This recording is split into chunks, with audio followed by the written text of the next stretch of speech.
O tiro que mudou o mundo. O assassinato de Franz Ferdinand. Toda pessoa fascinada por história sabe.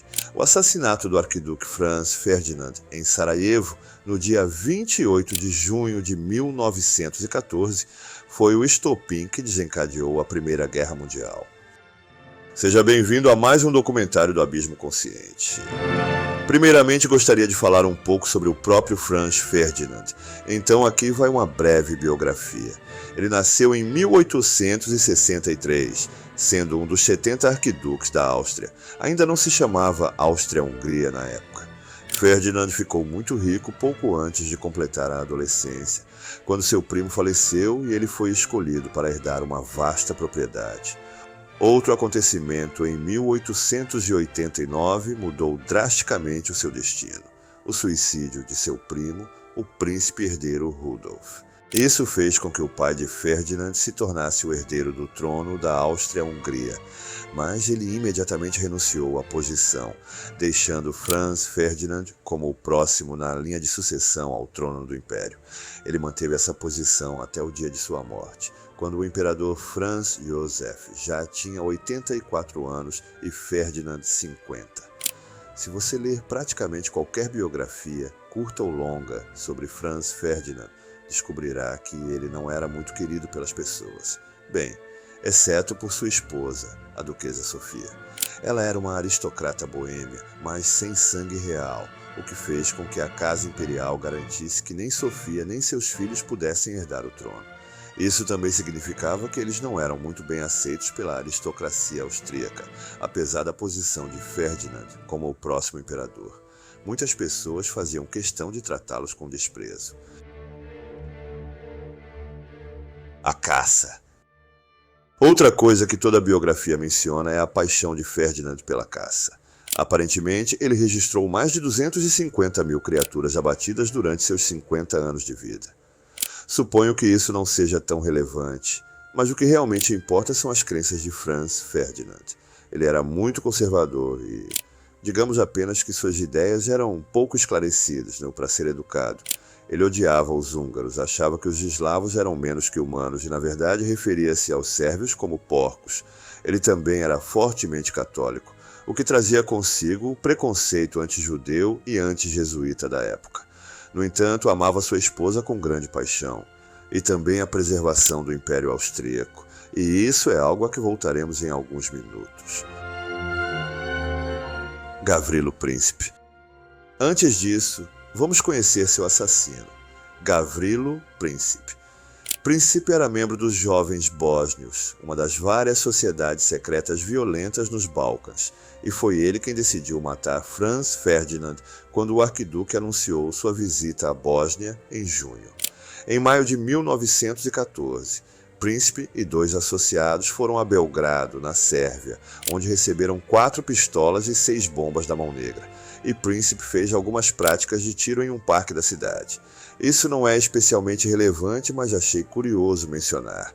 Naquela época, as pessoas praticavam tiro em parques da cidade. Então, no final de maio, Príncipe e seu grupo fizeram uma jornada de 8 dias até Sarajevo, planejando assassinar o arquiduque. É importante notar que as autoridades austríacas e o próprio arquiduque estavam cientes do perigo de algum tipo de tentativa de assassinato, já que esse tipo de coisa era bastante comum no Império, especialmente nos Balcãs. Aqui está uma citação de Ferdinand, no dia em que iniciou sua jornada para Sarajevo, quando seu carro superaqueceu. Nossa jornada começa com um presságio extremamente promissor.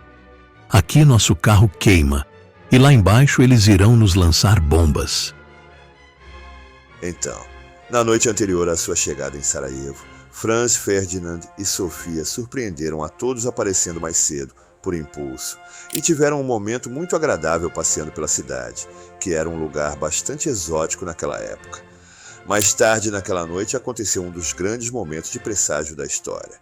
Um membro do parlamento bósnio que havia instado Ferdinand e Sofia a cancelar toda a viagem por motivos de segurança foi apresentado a Sofia, e ela disse o seguinte: As coisas nem sempre acontecem do jeito que você diz.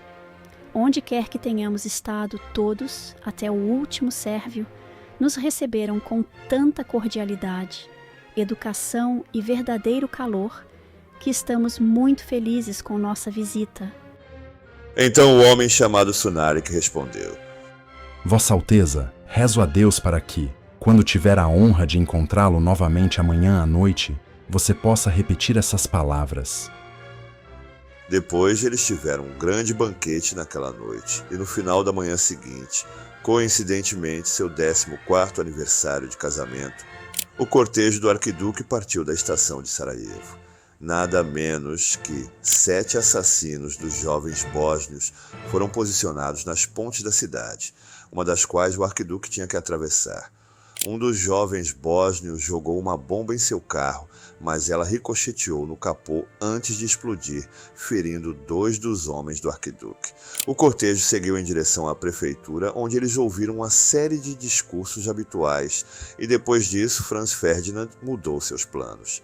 Ele decidiu visitar os homens que haviam sido feridos pela bomba para ver se estavam bem. Então quis ir em direção ao hospital. Mas houve muita confusão sobre a nova rota. Quem havia sido informado e quem não tinha. Então, quando o motorista do arquiduque virou fora da Appelquai, o general que estava no carro com Ferdinand disse ao motorista: Não, volte e continue na Appelquai. O motorista parou o carro, que não tinha marcha a ré funcionando, bem ao lado de onde Gavrilo Príncipe estava. Então o príncipe levantou sua pistola e disparou 2 vezes a poucos metros de distância. Sophie morreu instantaneamente, e as últimas palavras de Franz Ferdinand foram: Sophie, não morra. Fique viva para nossos filhos. Ele morreu pouco tempo depois. É incrível pensar que toda essa empreitada poderia ter dado certo. Era tão incrivelmente amadora, e se as autoridades austríacas tivessem tomado qualquer precaução... Bem, pense nisso. Há muitas pessoas que acreditam que a Mão Negra teve mais envolvimento, mas você pensaria que eles teriam planejado um pouco melhor, ou no mínimo planejado alguma coisa. De qualquer forma, aqui estão os resultados imediatos. A notícia do assassinato se espalhou instantaneamente por toda a Europa, e na Bósnia, até o final de julho, mais de 5.000 sérvios foram presos, muitos dos quais foram enforcados quando a guerra estourou. Príncipe foi preso, sendo 27 dias muito jovem para receber a pena de morte, segundo a lei austríaca. Agora, havia 1 ou 2 líderes europeus que estavam seriamente preocupados com as consequências políticas do ato, mas a maioria da Europa reagiu pensando que era mais do mesmo. O típico negócio dos Balcãs. Mais um assassinato nos Balcãs. Houve muito pouco luto, mesmo em Viena, pelo pouco querido Franz Ferdinand, e seu serviço fúnebre durou apenas 15 minutos. Mas houve algo que só se tornou evidente anos depois. Príncipe, ou os sérvios, ou a Mão Negra, ou quem quer que você prefira dizer que estava por trás do assassinato, realmente, mas realmente, pegou o cara errado. Franz Ferdinand, apesar de todo o seu discurso sobre os sérvios serem porcos ou de que a autocracia russa era um bom modelo para o futuro, e apesar de suas crenças retrógradas e ultrapassadas, tinha opiniões fortes sobre 2 questões muito importantes. 1. Ao contrário da maioria do Império, ele era absolutamente contra qualquer guerra com a Rússia, afirmando repetidamente que faria tudo ao seu alcance para evitá-la. 2. Já que colocava o Império acima de suas crenças pessoais e para que o Império funcionasse novamente, ele era simpático à ideia de transformar o Estado bipartite da Áustria-Hungria em um Estado tripartite de Áustria, Hungria e uma união dos povos eslavos como a terceira parte do Império. Então, quando um sérvio matou Franz Ferdinand, foi um assassinato que não só ia contra os interesses sérvios, mas, já que o Império Austríaco usou o assassinato como justificativa para invadir a Sérvia, mesmo que isso significasse guerra com a Rússia, Príncipe matou a única pessoa no Império que estava determinada e era capaz de impedir essa guerra: Franz Ferdinand. Em 23 de julho, a Áustria-Hungria emitiu um ultimato à Sérvia com exigências severas. Embora a Sérvia tivesse aceitado a maioria das condições, a Áustria considerou as respostas insatisfatórias. Em 28 de julho, exatamente um mês após o assassinato, o Império Austro-Húngaro declarou guerra à Sérvia. Era como derrubar a primeira peça de um dominó. O sistema de alianças da época, que visava proteger os interesses nacionais, agora arrastava nações inteiras para o conflito. A Rússia, tradicional aliada da Sérvia e com ambições nos Balcãs, rapidamente mobilizou suas tropas. A Alemanha, aliada da Áustria-Hungria, entrou em defesa do Império vizinho.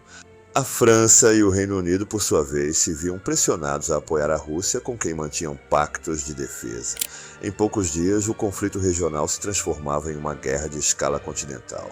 Assim, o assassinato de Franz Ferdinand, motivado por questões de independência nacionalista e tensões territoriais, expôs a fragilidade das alianças e a complexidade dos interesses políticos da Europa.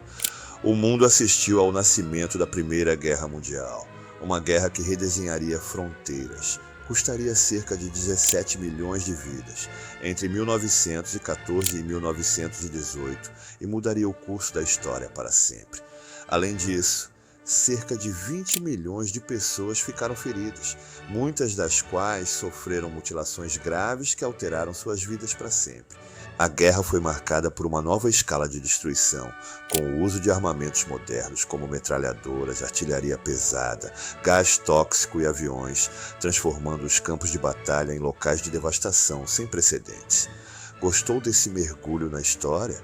Inscreva-se no canal para mais vídeos semanais sobre os eventos que moldaram o mundo. Deixe seu like e compartilhe para que mais pessoas conheçam o impacto das guerras na nossa história. Até o próximo documentário do Abismo Consciente.